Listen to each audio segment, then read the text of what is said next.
Muchas gracias por acompañarnos en esta clase. Hoy daremos inicio y continuidad a los conceptos básicos utilizados en psicología médica, parte 2. Soy el doctor Salvador Martín Camacho y López, coordinador académico del programa educativo de médico cirujano en la Escuela Superior de Tlahuelilpan. Muchas gracias por acompañarnos. Presento parte de la asignatura Psicología Médica que corresponde al cuarto semestre de médico cirujano. En una clase anterior habíamos ustedes y yo mencionado sobre los antecedentes que se requieren para dar continuidad y certidumbre a esta asignatura. Es importante que recordemos como antecedentes las partes importantes de lo que corresponde a la neuroanatomía correlativa y funcional y a la psicofisiología. Son nuestros antecedentes inmediatos para poder comprender de manera óptima el tema que corresponde al día de hoy, que se llama Principios Básicos de Neuropsicología. Asimismo, es importante que tengan ustedes en mente recordar cuál es la clasificación del sistema nervioso central, es decir, sistema nervioso central, sistema nervioso periférico y sistema nervioso autónomo, respectivamente. Recordar la morfología funcional del cerebro, los aspectos importantes de la citoarquitectura de la corteza cerebral, el mapa de Brodmann y, por supuesto, un conocimiento que hoy compartimos como un conocimiento nuevo en la asignatura, que es el modelo psiconeurológico de Alexander Luria. Para esto es muy importante que nosotros recordemos los aspectos más representativos del mapa de Brodmann. Te comento que existen varias cartografías que se utilizan para el estudio de las áreas principales de la corteza. Nosotros, para fines prácticos, decidimos utilizar el mapa de Brodmann. Como antecedente, podemos también utilizar el mapa de Borg como cartografía básica o de Campbell también. Entonces, puntualizando, el mapa de Brodmann es una región de la corteza cerebral definida con base en su citoarquitectura histológica, es decir, la disposición de los somas de las neuronas. En la parte izquierda de esta diapositiva tú puedes ver cuáles son las regiones del mapa de Brodmann que se establecen en orden numérico en lo que corresponde al lóbulo frontal, al lóbulo parietal, al lóbulo occipital, al lóbulo temporal y a otras zonas corticales. Repito, es importante que nosotros recordemos que la numeración va en orden ascendente, pero este orden no necesariamente tiene que ver con la distribución específica en la corteza cerebral. Esta imagen es una imagen muy interesante. Están ustedes viendo un corte sagital en donde estamos determinando los aspectos más importantes desde el punto de vista de la neuroanatomía. Entonces, en la parte central estamos visualizando el cuerpo calloso. Todavía en la parte un poco más central del lado izquierdo está en color rojo, están representados los ventrículos laterales, estamos viendo el tallo o tronco cerebral, el cerebelo, la tienda del cerebelo, también llamada tentorio, y estamos viendo la cisura de Silvio y la cisura de Rolando específicamente. Esto nos ayuda como una referencia importante para poder puntualizar que la neuropsicología es una rama de las neurociencias que es la responsable del estudio de la relación entre el cerebro y la conducta, es decir, el objeto de estudio corresponde a las lesiones localizadas en el sistema nervioso que llevan a experimentar, por supuesto, en los pacientes procesos alterados desde el punto de vista cognitivo, psicológico y comportamental. Esta imagen nos habla de la citoarquitectura de la corteza cerebral. De una manera muy general, puedo comentarte que la corteza cerebral tiene un grosor de 2 a 5 milímetros, formada por 6 capas de células totalmente diferentes entre sí, de las cuales las podemos dividir en 3 superficiales y 3 profundas.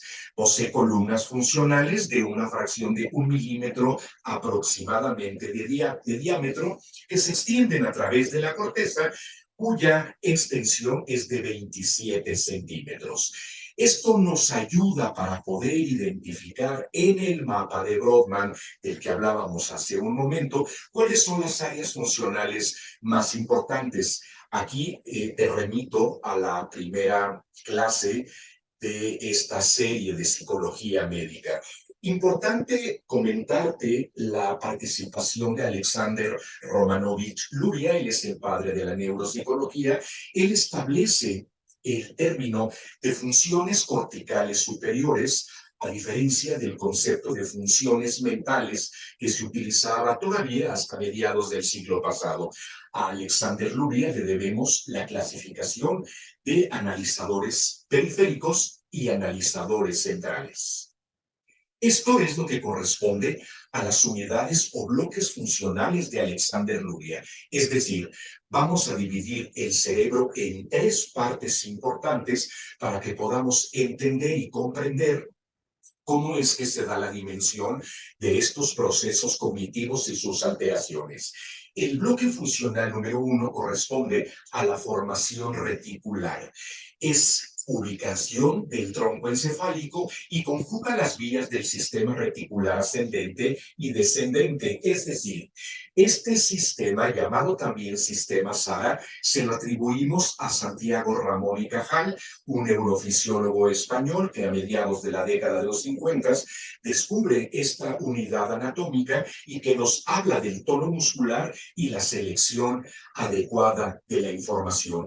Es decir, el bloque funcional número 1 nos mantiene en estado de alerta, es decir, en el estado de la atención. El bloque funcional número 2 recibe y analiza, así como almacena información procedente de los sistemas táctil, auditivo y visual. Está constituida por los lóbulos occipitales, parietales y temporales de los hemisferios cerebrales. Es decir, toda la información que recibimos del entorno a partir del estado de alerta, en el bloque funcional número 2 se recibe, analiza, procesa y se selecciona la información. Como un símil puedo comentarte es lo que se pudiera mencionar como una oficialía de partes. Esta unidad funcional que corresponde al número 3 regula, programa y verifica toda la información, es decir, organiza la actividad consciente de la persona. Consta de los lóbulos frontales y prefrontales. Estas estructuras anatómicas permiten la autorregulación de la conducta mediante el lenguaje y nos da todos los procesos que llamamos procesos de ejecución. Te voy a dejar en la parte derecha de esta diapositiva la liga para que puedas consultar cuál es la terminología más importante en este diccionario de neuropsicología. Seguramente en algún otro video podemos hacer la puntualización de las definiciones más importantes. En esta ocasión te pongo en el lado izquierdo de la diapositiva cuáles son las terminologías más utilizadas en el trabajo neuropsicológico.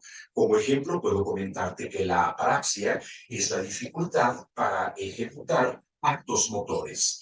La disdialogocinesia, por ejemplo, es una alteración que corresponde a una lesión en cerebelo y que nos da como consecuencia la alteración de los movimientos finos. La que sigue. Para poder entender y para poder dimensionar el papel que juega dentro de la psicología médica, la neuropsicología, lo remito a algunas fuentes bibliográficas especializadas.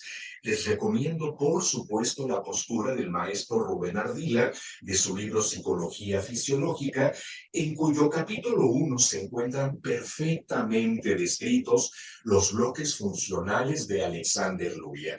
Asimismo, si queremos nosotros llevar esta información a un plano eminentemente biomédico, remito a nuestros espectadores al libro del doctor Ramón de la Fuente sobre psicología médica, o bien, si queremos tener una referencia mucho más específica haciendo correlaciones anatómicas, está a su disposición el libro de la introducción a la neuropsicología de Norberto Pérez.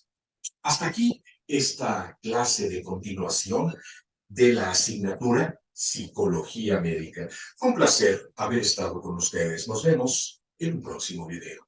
Hasta pronto. Este video es presentado por el Sistema Ciencia Garza Educativa de la Universidad Autónoma del Estado de Hidalgo.